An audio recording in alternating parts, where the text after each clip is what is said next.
Hey there folks, today I'm going to be showing you how to make a nice tight weatherproof seal on all of your wiring connections, and we're going to be using some heat shrink tube, as you can see here, to make those connections. So we just have a scrap piece of wire here. I've already stripped the ends of it. We're going to connect them and show you how to do it. Alright, so there's a few things to consider when buying your heat shrink tube. First one is the diameter of your wire and the diameter of heat shrink tube you will require. So I like to keep it simple and buy a multi-pack like this. This one in particular has 2, 3, 4, and 5 millimeter diameters, so that'll cover me over a wide range of wire diameters. The other thing you need to consider is the heat shrink ratio. These ones in particular are 2-to-1 ratio, which means you will divide the original diameter by 2. So for example, our green heat shrink tube is a 2 millimeter diameter. We divide that by 2, that means it will shrink to 1 millimeter. So you also have 3-to-1 ratio and going all the way up to 6-to-1 ratio. So obviously the bigger the first number is, the more it will shrink down. Next thing you need to consider is the operating temperature, which is where this wire is going to be used and what the temperature is around it. So this one will go minus 55 to 125 Celsius, which is quite a wide range.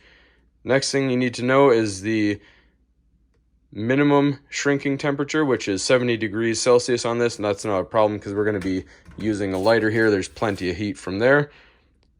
Next, you need to know your voltage rating. So these ones are 600 volts. You just want to make sure it covers the voltage so you don't have any hazards when you heat shrink it. And then you have obviously just your contents. That's different according to each pack. So let's go ahead and start heat shrinking this and show you how. Alright, so a lot of people like to get technical and measure their wire and their thickness to figure out what they need, but that's why we get a multi-pack. We grab which one is closest by our eyes and figure out, we slide it over top. It's a little bit loose, but it's got some snugness to it. You can see there's not much of a gap in there. This is going to shrink to half the size, which we can see just on camera there. That's going to be plenty. So now we're going to cut this to size. I like to cut just around 1 inch. Then we're going to slide that piece over.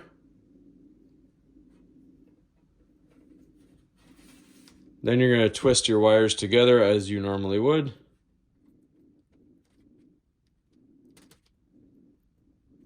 And we put our heat shrink tube over top.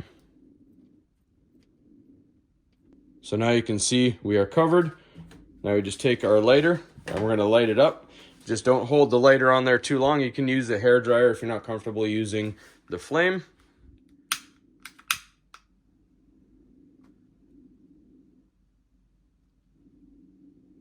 And you can see it's shrinking down. I like to flip it over.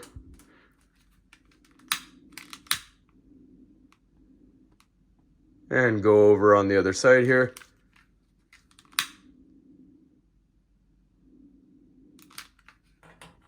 Then we're just going to let it cool down because it's fairly soft. So we'll let it harden back up and we'll test the connection there.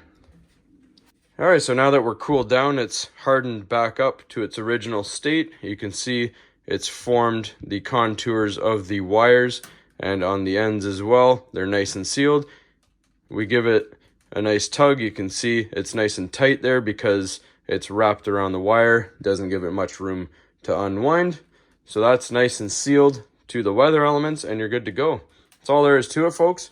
Hopefully this was helpful. Please don't forget to like and subscribe and grab yourself a multi-pack. Make life a lot easier. And we'll see you on the next one.